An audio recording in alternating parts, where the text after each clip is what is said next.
301-768-4841 in North America. And in Israel, the number is 0265-00151. Those are the numbers to call to get in on the conversation. So I spent a lot of time on this show talking about assimilation and the death of Jewry in North America. I spent an inordinate amount of time on the show talking about that because I feel that the issue is extremely important. I feel that if we talk about Jews and Judaism falling apart in North America, and we see that there's a country that exists where Judaism reigns supreme for the most part, why would people choose to stay in a place where Judaism is falling apart? And this is basically the theme that I follow in the episodes that I talk about assimilation. Today we're going to talk about assimilation, but we're going to take it in a totally different direction, not the direction I usually take it in. I'm not going to use examples and burden you with statistics because I'm just tired of talking about statistics. We all know, all of us know the statistics. We all know the intermarriage rate. We all know that the kosher industry in North America is falling apart because the volume's just not there. We all know that North American Jews are under attack on a regular basis in major U.S. cities. This is common knowledge. We don't have to talk about that. Today, I want to talk about kosher food. I want to talk about food that promotes assimilation. You're probably all just stopped and said, what's he talking about? I will tell you about food. And I want to talk about food. And people think I'm crazy when I do this, and when I talk about this stuff. But I want to talk about food that promotes assimilation. And there's plenty of it out there, and this is something that we have to talk about. Simple as that.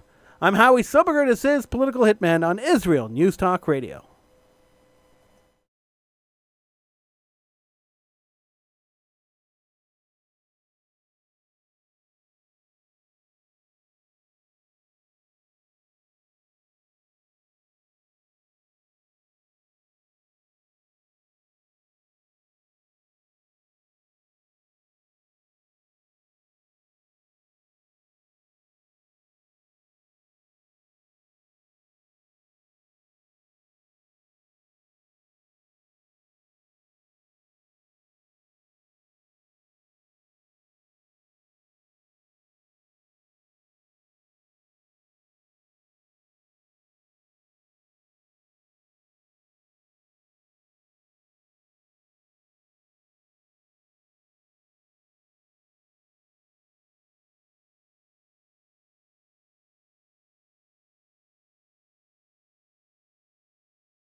I'm Howie Silbiger, your political hitman, here on Israel News Talk Radio.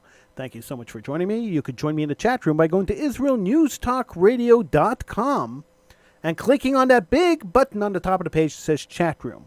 There you'll also see numbers. The numbers are there on the top of the page. And in North America, the numbers are 301-768-4841. In Israel, the numbers are 0265000151. I found them on the top of the page on Israel News Talk Radio. So feel free to use those numbers anytime during the show. I'd love to talk to you. So we're talking about intermarriage. We're talking about, it's part of it. It's part of it. I don't want to talk about intermarriage in general right now.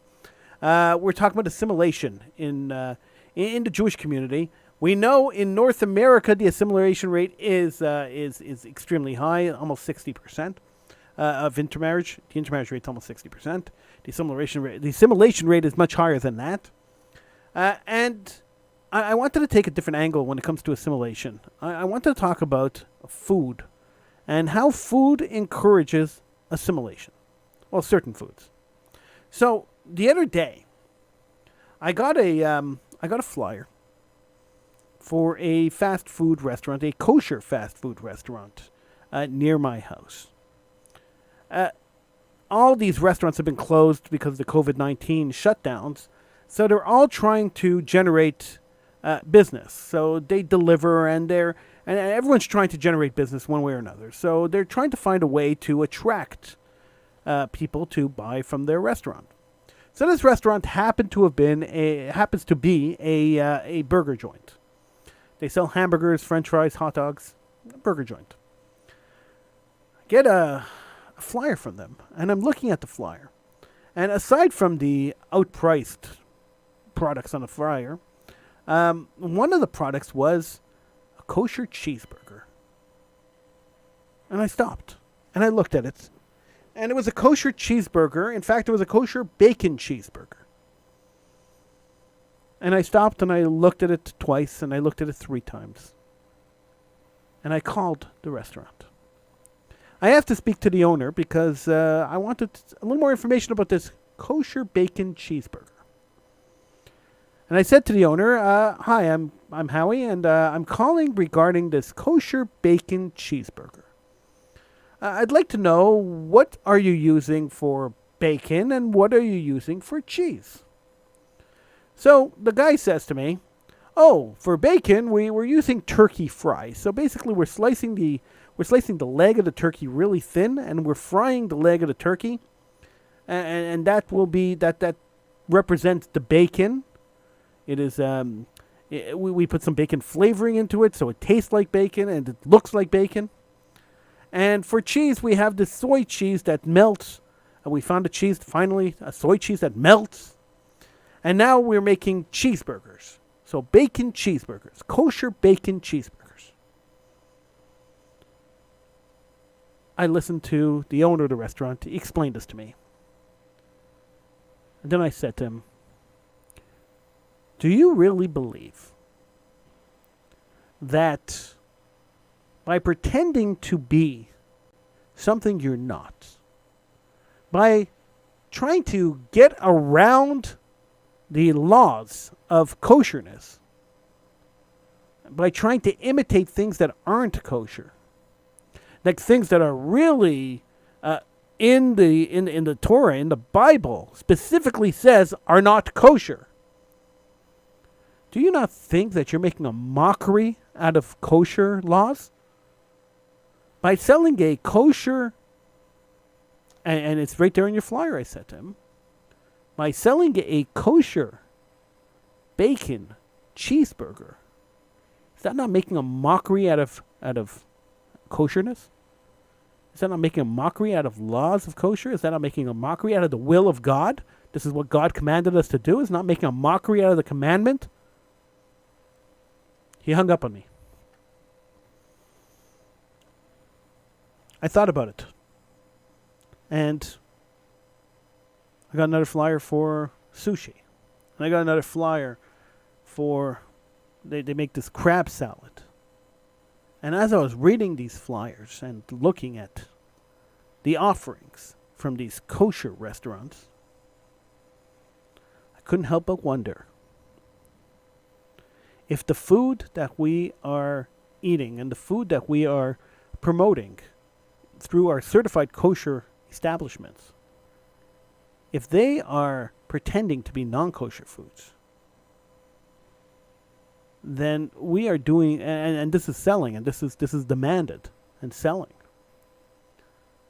then Jews are doing a horrific job in teaching the values of Judaism to our children and to our people, to the population.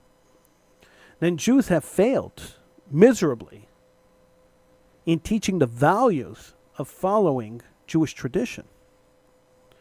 Oh, sure, all the ingredients in the kosher cheeseburger, bacon cheeseburger, are kosher ingredients. No one's saying that the kosher bacon cheeseburger wasn't kosher.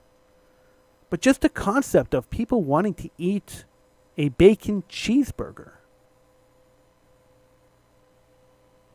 people who are kosher wanting to eat a bacon cheeseburger, makes me think that maybe, just maybe, we have to go back to the basics and start teaching the basics again.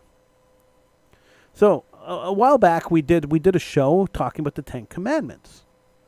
Now, many of you must remember that show because I got a ton of emails after that show, talking a bunch of discussions I got into with a lot of you about that show and the Ten Commandments. And if we think about the Ten Commandments, and look, there's many more rules, laws, and obligations that Jews have beyond the Ten Commandments. But if we just look at the Ten Commandments, the top 10, God's top 10 list. If we look at the Ten Commandments and we look at the last one, you shouldn't covet, you shouldn't be jealous of your neighbor's goods. Shouldn't that apply to food too? Should we not be jealous that our non-Jewish brethren, our non-Jewish friends, can eat a cheeseburger with bacon on it? They can eat pig and cheese and meat. Should we not be jealous about that? I don't think we should. And the reason's quantifiable. I'll tell you why I don't think we should be jealous that other people are eating stuff that we're not allowed eating. So we're creating foods that mimic their foods, but I mean it's just ridiculous. It's gotten to it's not gotten to a point. It was always at a point where it should be unacceptable. If I was a certifying agency, which I'm not, and a lot of people are saying, thank God he's not, but if I was a certifying agency, I would not allow people under my certification to distribute and to sell food that imitates non-kosher food. I wouldn't allow it. I would never allow it. And the reason I would never allow it is because we should not be coveting our neighbor's goods. We shouldn't be jealous that our neighbors can eat pig and we can't. There should be no jealousy involved at all. In order to be Jewish, and this is something that's never explained to the Jewish people, and it's not said enough. In order to be Jewish, you got to be different. Judaism isn't confirmation, isn't conforming. It's not conforming into society. That's not Judaism. Judaism is standing separate from society, standing differently from society, not assimilating into mainstream society. We have our own set of rules. Jews have our own obligations, all given to us by God. So when we stand in front of God, and God said, I don't want you doing this, when we go and try to find a way around it, try to find a loophole around God's rules, is that really showing respect to God? Are we showing respect to God by doing that? Are we showing respect to the rules? Are we following are we following our obligations? If we're trying to find a shortcut and a way around the rules? Now I know a lot of people think, and when I've made this argument before, people have told me you're crazy. It's just food, and all the food is kosher. So what's the problem? The problem goes beyond the food. Sure, every ingredient in the food is kosher. Sure. Everything they're doing, the procedures of producing the food, all under strict kosher supervision. I have no issue with the kosherness of the food. It's the concept, the intellectual concept, and the message we are sending to the nations and the message we are sending to our children and to our nation. That it's okay. That, oh, sure, they eat pork chops, so we can eat pork chops. It's fine. Our pork chops are veal chops, but we'll pretend they're pork, so we could be just like them. It's a classic form of assimilation. It's assimilating without pretending not to be assimilated. And we saw this form of assimilation, and it's amazing because I'm going to continue with this after the break. We see this form of assimilation at least once a year on a mass form. And every time I bring it up, that time of year comes around, and I bring it up, and people try to shoot me down. They say, you're overreacting, you're stupid, this is crazy. But I will explain to you how I'm not crazy. I will explain to you how this all fits together, and the food that we pretend to eat, well, the food that we're eating, that's pretend food, that's pretending to be other food, that food is encouraging and promoting the assimilation culture of North America.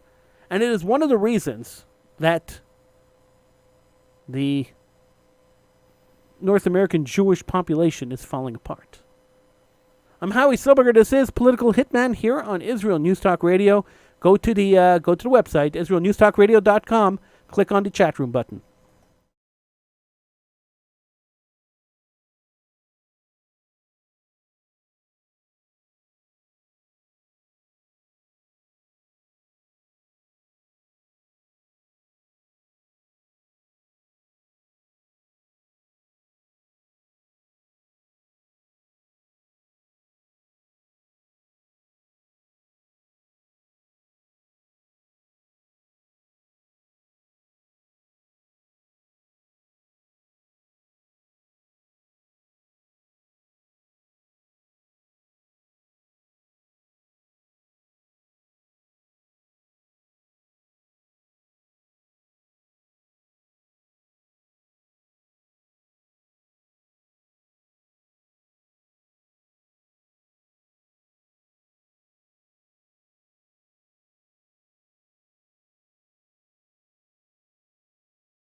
I'm Howie Silbiger, your political hitman here on Israel News Talk Radio. Join me in the chat room on IsraelNewsTalkRadio.com.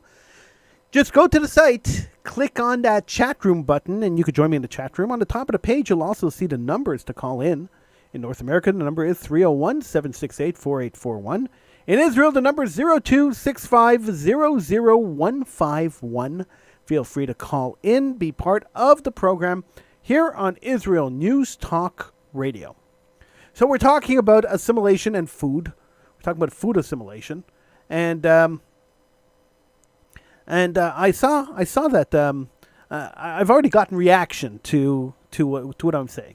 So I was talking about these bacon cheeseburgers that are being sold by a kosher restaurant, a local kosher restaurant. And I called the owner and I said to the owner, "Hey, what are you selling, a bacon cheeseburger?" And he said, "Well, all the ingredients are kosher. It's just pretending to be a bacon cheeseburger." Well, that's unacceptable to me because it violates commandment number 10, which means that we shouldn't be jealous of our neighbors' goods. And so, and in that case, because we can't be jealous of our neighbors' goods, we shouldn't be emulating what our neighbors have. Emulation is a form of jealousy. So Coleman, the producer on Israel News Talk Radio, he was yelling at me during the break, and he was telling me that he disagrees with what I'm saying because on Pesach, on Passover, we sell our chametz, we sell our leavened products, but they don't actually leave our home, and we know that we're going to buy them back at the end, and we know that the people we sell them to, the people who aren't Jewish that we sell them to, are never going to come and get them. So it's kind of a technical loophole. So to him, this loophole is the exact same loophole as making a bacon cheeseburger with kosher ingredients. I understand what Coleman is saying, but I disagree. By making a bacon cheeseburger, we are emulating a product that is strictly forbidden by the Torah, strictly forbidden by the Bible. We are not allowed to eat it, period. You can't mix milk and meat, and you can't eat bacon. Pigs are strictly forbidden, and that is a commandment from God. God said you can't eat pig, so we don't eat pig. So pretending to eat pig and then pretending to eat pig and cheese is just the North American way of saying we want to be just like everyone else. And that is the classic definition of assimilation. But it doesn't stop there, because it goes even further. Now, I do this every year, and every year I get attacked by my American Jewish friends when I talk about Chinese food on Christmas Eve. So there's an American tradition where you eat Chinese food on Christmas Eve. And it seems like a crazy tradition. It seems like a kind of a stupid tradition that Jews go running out to find Chinese food on Christmas Eve. But there is a story of assimilation that started that tradition, and it bothers me. And it bothers me every year, and every year I get smacked down, but every year I still complain. It bothers me when Orthodox Jews promote this kind of tradition. They keep telling me a lot of these American Jews who promote this tradition tell me, "Oh, Howie, it's harmless. What are you talking about?" But it's not harmless. The tradition started when an American businessman wanted to eat non-kosher. He was regularly eating non-kosher, but his religious kosher parents didn't know he was eating non-kosher. And so on Christmas Eve, everything's closed, but Jews have really nothing to do. And so this American Jewish businessman decided that he was going to take his parents out to eat. Now, in order for his parents to go out and eat, he would have to go to a kosher restaurant. But he didn't want to eat kosher, so what he did was he took him to a Chinese restaurant, and he didn't tell him it wasn't kosher. Now, at the time that this happened, the kosher restaurants didn't have the teudas, they didn't have the kosher certification certificates. You knew the owners, you knew it was kosher. You went and ate there. Today, the kosher industry has popped into $1 billion industry, and there are kosher supervisors and kosher certificates and competing kosher certificates. It's become a big business. But at the time in New York City, if you knew the owner of the restaurant, you knew the restaurant was kosher, you went to eat there. And this was like in the 50s, early 60s. So he took his parents to this Chinese restaurant, knowing that the Chinese hide the pork and hide all the non-kosher ingredients in the wraps and in the stir fries, and that his parents would never realize that they were eating non-kosher. They trusted him that he would be taken to a kosher restaurant. And so he took them to the Chinese place that Christmas Eve to eat Chinese, and they ended up eating the pork and the shrimp and all the other stuff. Okay. The next year, he took them again. And this became their family tradition, and eventually their friends started joining them, and then it became a big New York tradition, and then once it became a New York Jewish tradition amongst secular Jews in New York, It became a wider tradition. It started spreading because you know the way that works.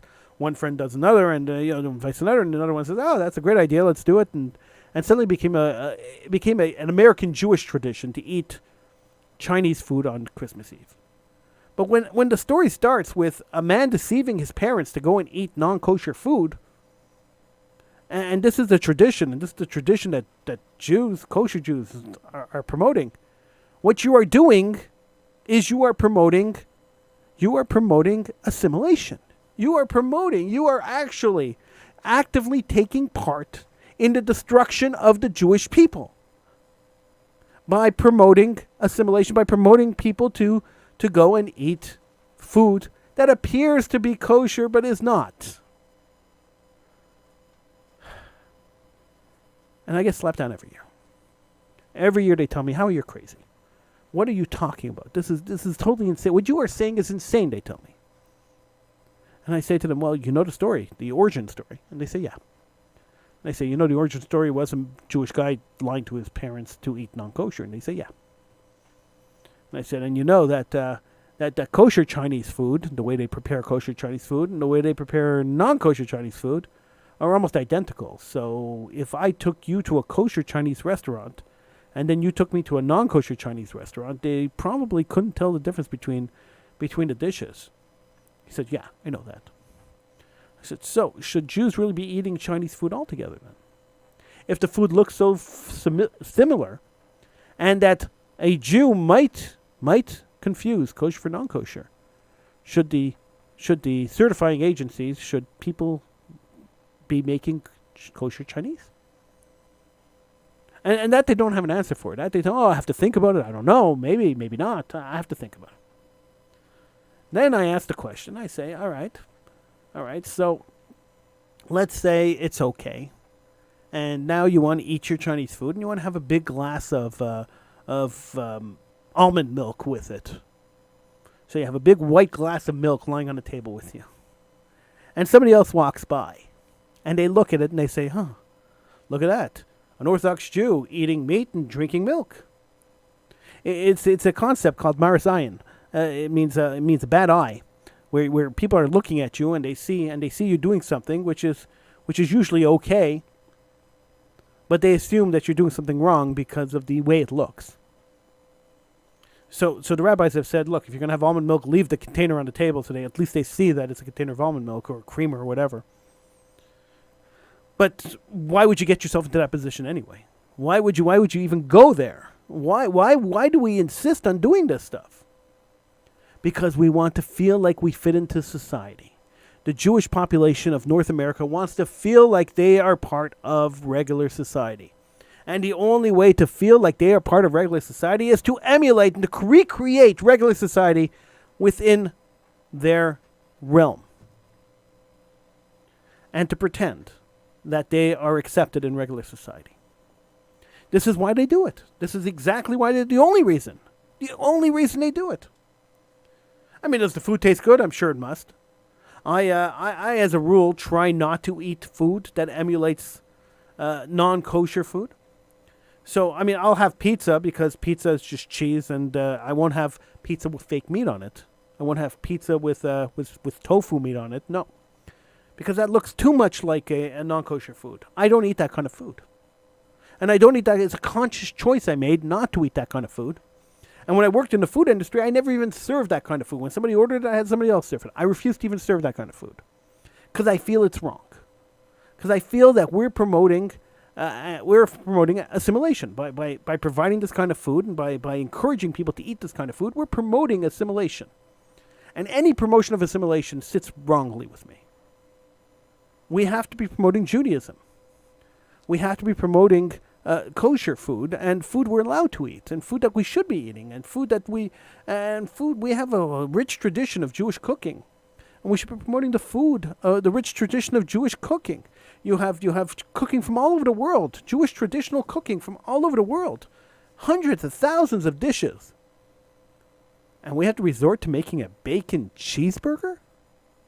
Come on, we're better than that, aren't we?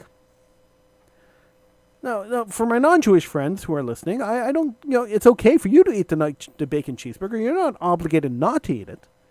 But Jewish people are obligated not to eat that kind of thing. So why do we have to pretend? Why do we have to go there? Well, give me a call. I want to know what you have to say. The numbers are on the top of the page at israelnewstalkradio.com. If you can't read them on the top of the page, I'll give them to you now. 301-768-4841. In Israel, 02-6500-151. Go to the top of the page of Israel News Talk Radio. Click on that chat room button. I'm in the chat room the entire show. I'm Howie Silbiger. This is Political Hitman, right here on Israel News Talk Radio.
I'm Howie Silbiger, your political hitman, here on Israel News Talk Radio. So the questions have been coming in hard and fast. Howie, we're on live in 2, 1. I'm Howie Silbiger, your political hitman, right here on Israel News Talk Radio. So the questions have been coming in hard and fast, and I want to address some of them. So one person, I've been talking, and one person says to me, well, the chilonim in Israel, the people who are non-religious, they eat cheeseburgers, they eat the real stuff, they don't eat the fake stuff. They're not assimilating. Well, Israel's a totally separate situation than North America. In Israel, if you want to assimilate into regular society in Israel, regular society is based on Judaism.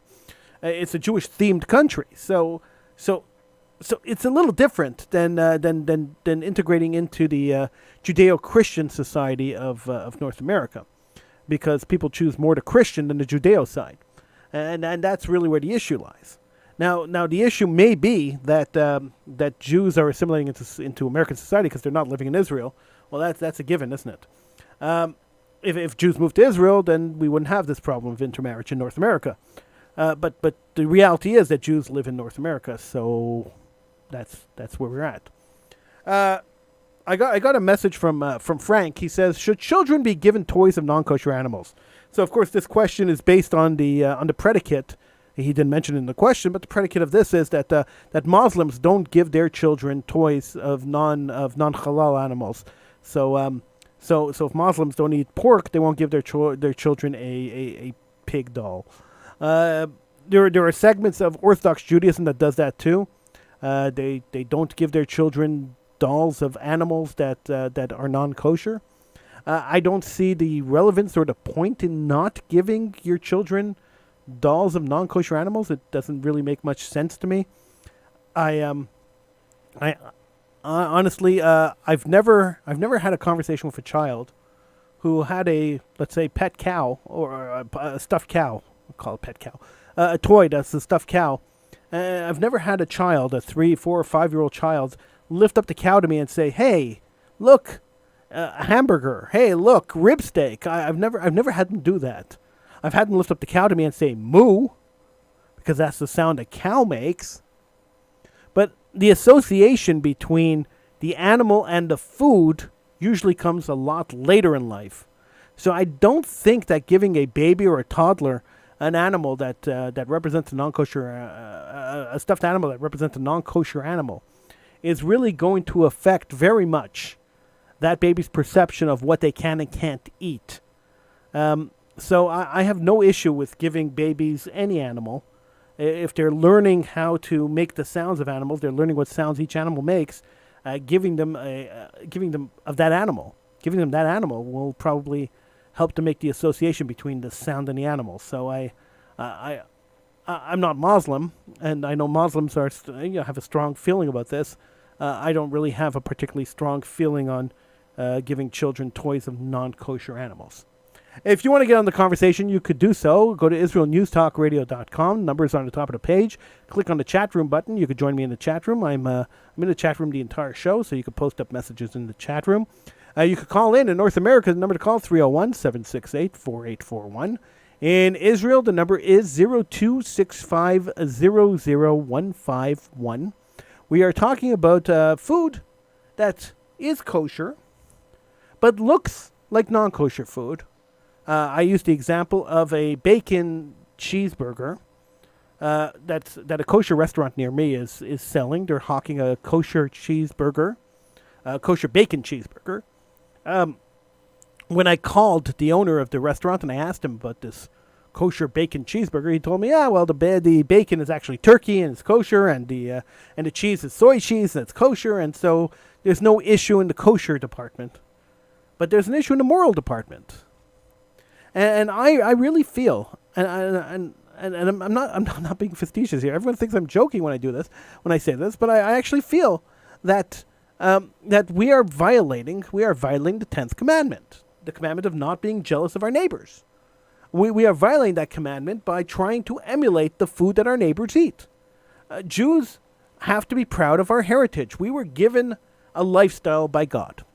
God said to us, "I am giving you this lifestyle, and the lifestyle we are given, we should be living by the lifestyle we're given."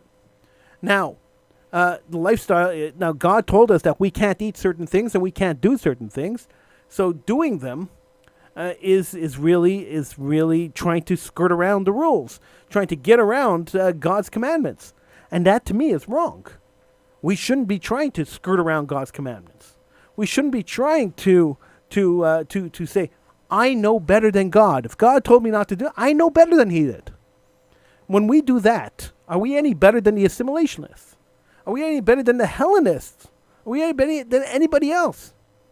And I'm not saying that Jews are better morally than anybody else, but what I'm saying is that when you're Jewish, you should be following Jewish tradition. There are millions of Jewish dishes that have been handed out down generation to generation. Millions of Jewish dishes that we could be preparing and we could be serving. We don't have to go to other cultures. We don't have to go to other societies to pull the food that we to copy the food that we eat. To me, life is simple. I'm always flabbergasted when people tell me how complicated life is. Life is only as complicated as you make it. If you live simply and you follow the rules, life is simple. Life is easy. Life gets complicated when you try to find ways around the rules. When you try to find ways to be better than the rules. You try to find ways to push the rules aside. You try to find ways to assimilate but not feel guilty about assimilation. And that's exactly what a bacon cheeseburger does it. It does. What it does is it tells the guy who buys the bacon cheeseburger, the Jewish guy who buys the kosher bacon cheeseburger, who sits down in the restaurant and feels like he is cheating on Judaism when he's not cheating on Judaism.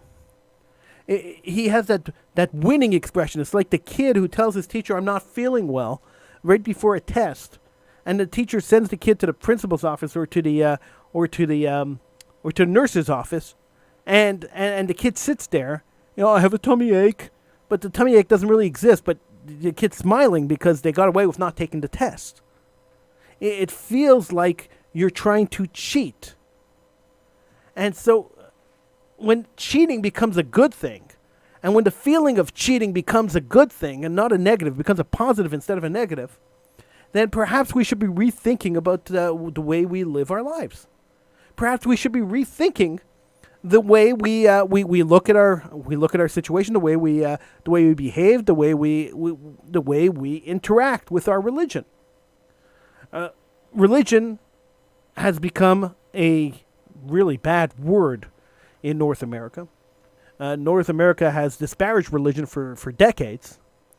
But for those of us that still believe in religion, still hang on to the ways of God, then perhaps we should stop looking for ways to get around the ways of God. Perhaps we should start just accepting the fact that Jews are different than the rest of society.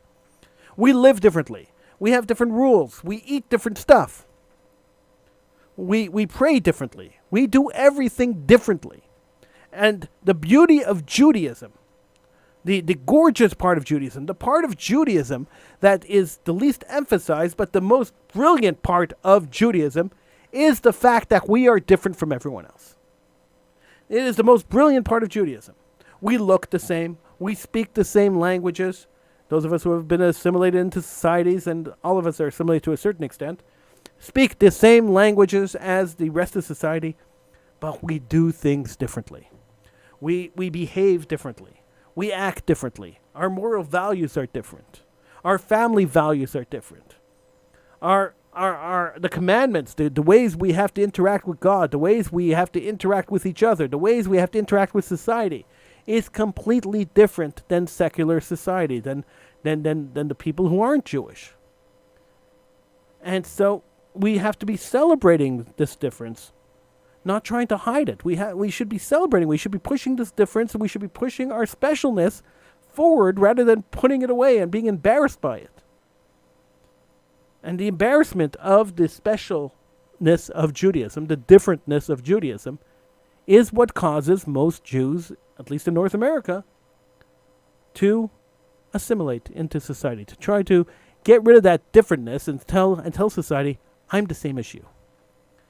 When the argument was made that the non-religious people in Israel still connect to Judaism when they assimilate into society, that's because their society is based on Judaism. If they lived in North America, they would be lost to the masses, exactly like North American Jewry. But because they live in Israel, and the base of Israel is Jewish-themed, at least they have that little connection to Judaism. Where in North America, there is none. Once you leave, you're gone. Once you give it up, you're finished. So we have to learn how to sell the beautiful part of Judaism, the difference of Judaism. We have to learn to make people proud. How to make people proud that they are different, that they are not the same as everyone else, that our rules are not the same as everyone else, that our practices aren't the same as everyone else, our traditions aren't the same as anyone else, and we're not jealous of Christmas, and we're not jealous of Easter, we're not jealous of anything. We have our own traditions, we have our own way of doing things, we have our own lives, and we are proud to live them. We have to start explaining this, we have to start teaching this, we have to start pushing this, because once we do that, then we might see a drop in the assimilation rate in North America. If people start being proud to be Jewish again, then they'll stop looking for other things, and they'll be happy with what they have. I'm Howie Silbiger. This is Political Hitman. Thank you for joining me. I will see you again next week, right here on Israel News Talk Radio.